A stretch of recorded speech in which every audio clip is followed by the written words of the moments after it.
In his book, Brainwashing in the High Schools, Professor E. Merrill Root examines 11 history textbooks used in the Evanston Township High School in Evanston, Illinois from 1950 to 1952.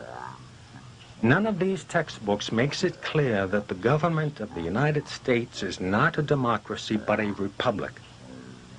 The Founding Fathers defined the form of government they established as a constitutional republic. Not one of these textbooks lists the word republic in its index.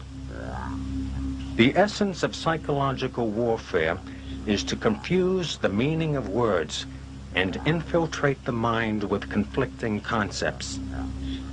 These textbooks interpret American history primarily as a class conflict between the rich and the poor, a Marxist doctrine.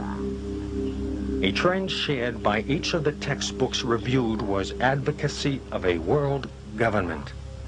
And these textbooks are typical of the approved history taught in schools over the past 40 years. 19th century British Prime Minister Benjamin Disraeli commented that the world is governed by very different people from what is imagined by those who are not behind the scenes.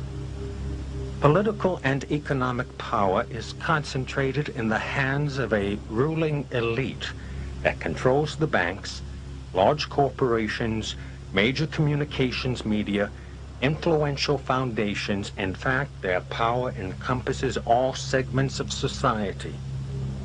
Their goal is to return the world to serfdom with themselves as controllers of world affairs.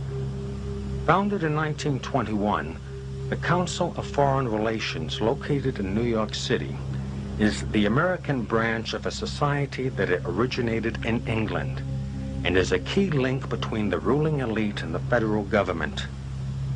The Council has been called the Establishment, the Invisible Government, and the Rockefeller Foreign Office. Council members have held and continue to hold key government positions. Administrations, both Democrat and Republican, may change, but the Council of Foreign Relations remains to work its will from behind the scenes. The creation of the United Nations was a Council project, as well as the International Monetary Fund and the World Bank. The goal of the Council is the establishment of a world government.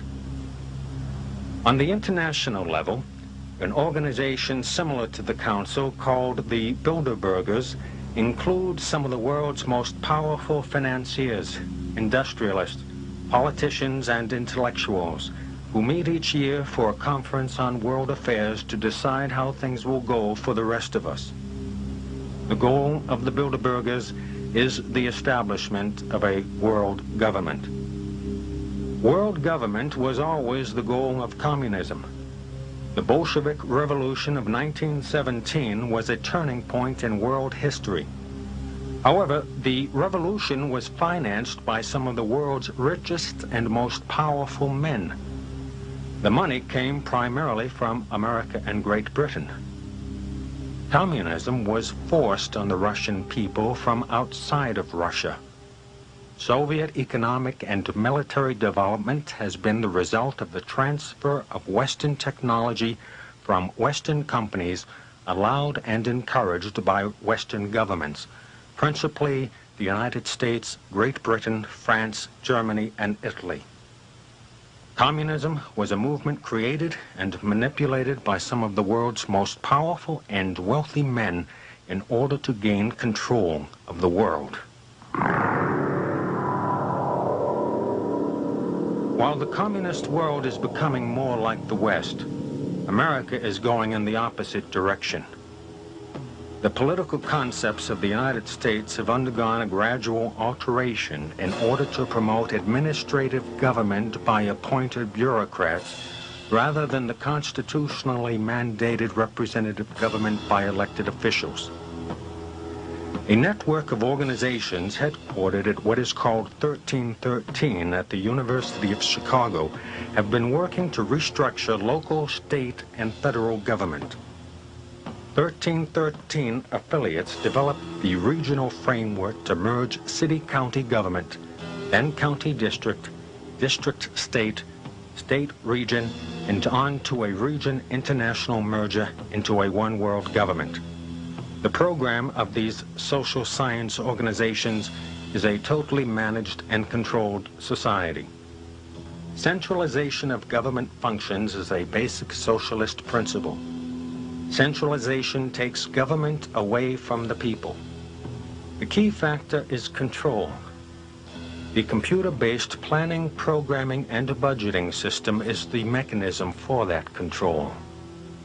This system was promoted as a modern space-age method for budgeting and accounting, but it is used to achieve behavioral objectives designed to capture the decision-making process of government. Systematic management and control of society replaces self-government. The use of social engineering to control what people think makes a mockery of the informed consent of the governed, the very cornerstone of the Constitution. The conditioning of the mind is not a legitimate function of government. It is the hallmark of tyranny.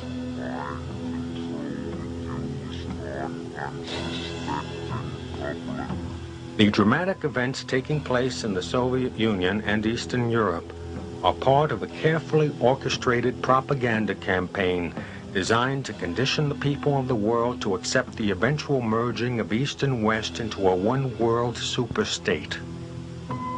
A one-world government means the loss of national sovereignty for the United States.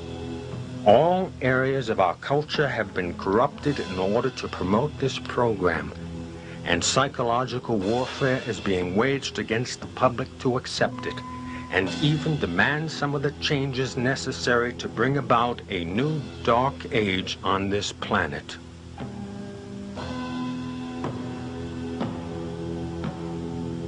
The plan is as old as history, with its modern manifestation having reared its ugly head in 1776 when Adam Weishaupt, professor of canon law at the University of Ingolstadt in Bavaria, founded the Order of the Illuminati, the Enlightened Ones. The goal of the Illuminati was the creation of a new world order. This was to be accomplished by infiltrating all areas of society and destroying civilization.